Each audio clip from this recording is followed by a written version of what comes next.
தென்னிந்திய சினிமா அதல பாதாளத்தில் உள்ளதாக திருப்பூர் சுப்பிரமணியம் தெரிவித்துள்ளார்.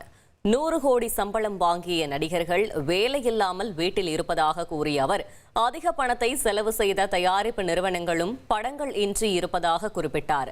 மேலும் திரையரங்குகளுக்கு நல்ல படங்கள் கிடைப்பதில்லை என்றும் வேதனை தெரிவித்தார். இந்த 40 கோடி 50 கோடி 25 கோடி 100 கோடி 150 கோடி வாங்கினவங்க ஒருத்தருக்கு கூட ஷூட்டிங் கிடையாது. எல்லாரும் வீட்டில் உட்காந்துருக்காங்க. ஏன்னா எல்லா தயாரிப்பாளையும் காலி பண்ணிட்டாங்க. இந்தியாவிலே கட்டணம் குறைவான மாநிலம் தமிழ்நாடு தான்.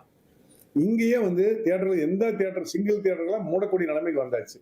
இதுக்கெல்லாம் அத்தனை காரணங்களும் இந்த பெரிய நடிகர்களும் டெக்னீஷியன்கள் தான்.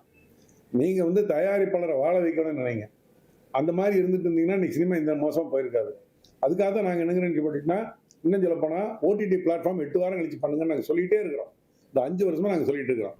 ஓடிடிக்கு ஒரு சின்ன டைம் கேப் கொடுத்து பண்ணுங்க, சம்பளங்களை குறைங்க, சம்பளங்கள் இந்த சம்பளம்லாம் கட்ட முடியாது.